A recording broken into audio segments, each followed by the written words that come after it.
तो नमस्कार। 2024 बिहार बोर्ड बहुत ही नज़दीक है दोस्तों।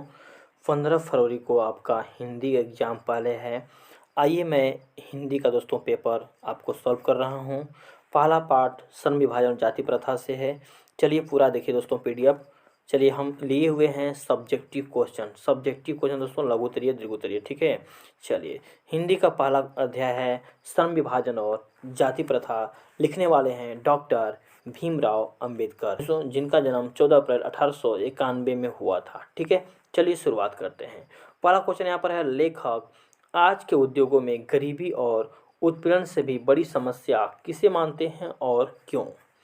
दोस्तों इसका आंसर लिखिएगा आप लोग बोर्ड में। लेखक भीमराव अम्बेडकर जी आज के उद्योगों में गरीबी और उत्पीड़न से भी बड़ी समस्या जातिवाद को मानते हैं कि उनकी जाति के आधार पर लोगों को बंटवारा कर देता है। भीमराव अम्बेडकर जो है श्रम विभाजन और जाति प्रथा शीर्षक निबंध में, ठीक है, गरीबी और उत्पीड़न इतना बड़ी समस्या नहीं मानते जितना यह लोग निर्धारित कार्य अरुचि को के साथ केवल विवशतावश यानी जाति प्रथा को बढ़ावा देकर मनुष्य के साथ दुर्व्यवहार करते हैं, ठीक है ना। तो इस प्रकार से लेखक आज के उद्योगों में गरीबी और उत्पीड़न से भी बड़ी समस्या मानते हैं। तो ये दोस्तों पूरा पीडीएफ अपने भाषा में देखिए। कभी भी किसी का भी क्वेश्चन से देखिए ना, प्लीज़ अपने भाषा में लिखने का प्रयास कीजिए। देखिए ऊपर लिखा रहेगा, एग्जामिनर लिखिएगा, जो है एग्जाम लिखिएगा कि परीक्षार्थी यथासंभव अपने शब्दों में ही आंसर दे, ठीक है। चलिए दूसरा क्वेश्चन यहाँ पर है दोस्तों, बहुत ही अच्छा क्वेश्चन है। बिहार बोर्ड बार बार इस क्वेश्चन को पूछा हुआ है। चलिए स्वागत करते हैं। दूसरा क्वेश्चन है कि जाति प्रथा भारत में बेरोजगारी का एक प्रमुख और प्रत्यक्ष कारण कैसे बना हुआ है, ठीक है ना। तो दोस्तों इसका उत्तर लिख देंगे, लिखेंगे जातिवाद। यहाँ लिखेंगे आप लोग अपने भाषा में। भीमराव अम्बेडकर जी कहते हैं कि जातिवाद भारत में बेरोजगारी का सबसे प्रमुख और प्रत्यक्ष कारण है, क्योंकि लोग श्रम विभाजन को स्वाभाविक रूप से स्वीकार नहीं करते हैं, जिसके परिणाम स्वरूप बेरोजगार हो जाते हैं और उन्हें बेरोजगारी का सामना करना पड़ता है, ठीक है ना। आगे और भी लिखेंगे आप लोग कि डॉक्टर भीमराव अम्बेडकर जी अपने पाठ के माध्यम से बताते हैं कि जाति प्रथा जो है हमारा बेरोजगारी में जो है ज़्यादा मात्रा में घाटा पहुंचाता है, क्योंकि लोगों को अच्छे से जी हाँ दोस्तों, स्वच्छ काम, साफ सुथरा काम और अपने मनपसंद का काम नहीं मिल पाता है, ठीक है ना। ऐसे लिखिएगा आप लोग। तीसरा क्वेश्चन यहाँ समझिएगा आप लोग, ठीक है। तीसरा क्वेश्चन यहाँ पर बहुत ही हैवी है, जो कि बिहार बोर्ड में पूछेगा 15 फरवरी को। लेखक ने पाठ में यानी श्रम विभाजन पाठ में किन प्रमुख पहलुओं से जाति प्रथा को एक हानिकारक प्रथा के रूप में दिखाया है। दोस्तों लिखेंगे, लेखक भीमराव अम्बेडकर जी ने इस पाठ में यानी जातिवाद यानी श्रम विभाजन और जाति प्रथा पाठ में जातिवाद को एक हानिकारक प्रथा के रूप में साबित किया है। यहाँ पर देखिए दोस्तों, प्रथा होगा, छूट गया टाइपिंग करने में, प्रथा साबित किए हैं, क्योंकि सच्चे मायने में देखा जाए तो भारत का विकास जातिवाद अवरोध बना हुआ है। यानी भारत में दुनिया का ऐसा एक ही देश है जहाँ पर जातिवाद चलता है और वो है भारत।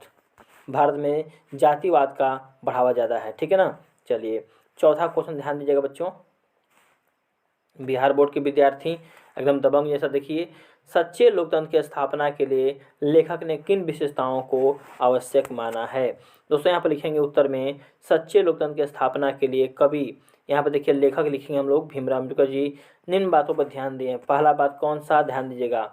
देखिए पहला बात है दोस्तों, लोगों में वापसी भाईचारे, ठीक है, यानी जो है आप लोगों में बहुत ही अच्छे से मिला हो भीम जी मानते हैं। दूसरा है सामूहिक दिनचर्या हो। यहाँ पर देखिए लास्ट में लिखने के बाद आप लोग जरूर एग्जाम में यहाँ पर खड़ी पाई देंगे, ठीक है, यहाँ पर खड़ी पाई देंगे दूर में, ओके। चलिए यहाँ पर लोगों में आपसी में जो आपस में भाईचारा हो, सामूहिक दिनचर्या हो, संविधान तथा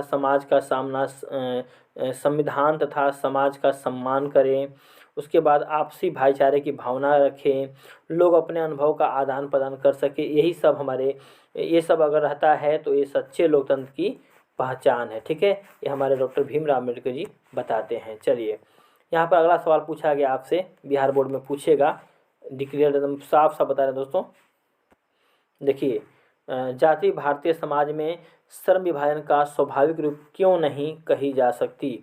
तो लिखेंगे, जातिवाद भारतीय समाज में श्रम विभाजन योग्यता और कुशलता के आधार पर नहीं किया गया है, जिस कारण लोग अरुचि कारण जो है कि पूर्ण होकर कार्य करते हैं। यानी दोस्तों कहने का मतलब यह है दोस्तों कि हमारे भारत में जातीयता तो बनाई गई है, लेकिन सभी को आज़ादी है खाने पीने का, सभी लोग अपना जाति बदल कर भी रह सकते हैं। ठीक है, हमारे भारत में नियम है।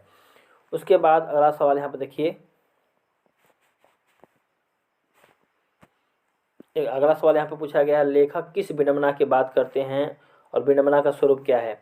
तो लिखेंगे दोस्तों, लेखक जो है भीमराव अम्बेडकर जी ने इस पाठ में यानी श्रम विभाजन जाति प्रथा पाठ में जातिवाद को बिना बिना यानी बिना बना के रूप में माना है, क्योंकि जाति भाव के आधार पर समाज बटा हुआ है, समाज को जातिवाद के आधार पर जो है बांटा गया है। ठीक है, ये हमारे बारे में, ये हमारे भीम जी जो है जातीयता के बारे में बताते हैं। ठीक है, चलिए अगला सवाल दोस्तों पूछा गया है, लेखक जातिवादियों के तर्क को आपत्तिजनक क्यों कहे हैं।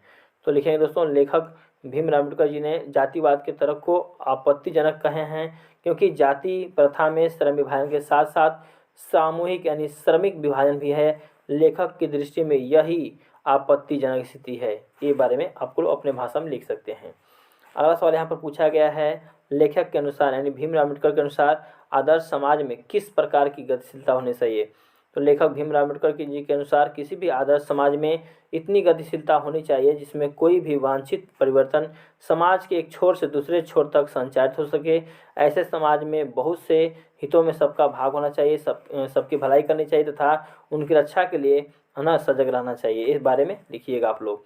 उसके बाद देखिए बीएम क्वेश्चन है, बिहार बोर्ड में पूछने वाला है दोस्तों क्वेश्चन। सच्चे लोकतंत्र की स्थापना के लिए लेखक ने किन किन विशेषताओं को आवश्यक माना है। देखिए उत्तर लिखे डैश।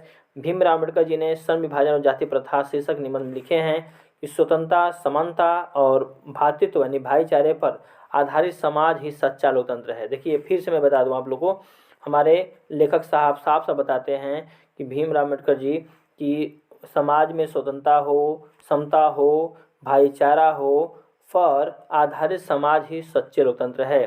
देखिए लोकतंत्र का परिभाषा किसने दिया था, अभी मैंने आपको जो है कि बताया, जनता का, जनता के द्वारा तथा जनता के लिए किए गए शासन ही लोकतंत्र कहलाता है ना। लोकतंत्र का जो परिभाषा है अमेरिका के राष्ट्रपति यानी पूर्व राष्ट्रपति अब्राहम लिंकन जी ने परिभाषा दिया था। ठीक है, चलिए आगे मैं बता दूं, लोकतंत्र शासन की एक पद्धति नहीं है। लोकतंत्र मूलतः सामूहिक जीवनचर्या की एक रीति तथा समाज के सम्मिलित अनुभवों के आदान प्रदान का नाम है। लोकतंत्र में यह आवश्यक है कि अपने साथियों के प्रति श्रद्धा व समान भाव हो। ठीक है ना, इस प्रकार से आप लोग इसका आंसर लिखेंगे। ठीक है, चलिए उम्मीद रखते हैं कि श्रम विभाजन और जाति प्रथा से आप लोग आराम से तहलका मचाएंगे सब्जेक्टिव में। ठीक है, मिलते हैं आपसे नेक्स्ट वीडियो में, धन्यवाद।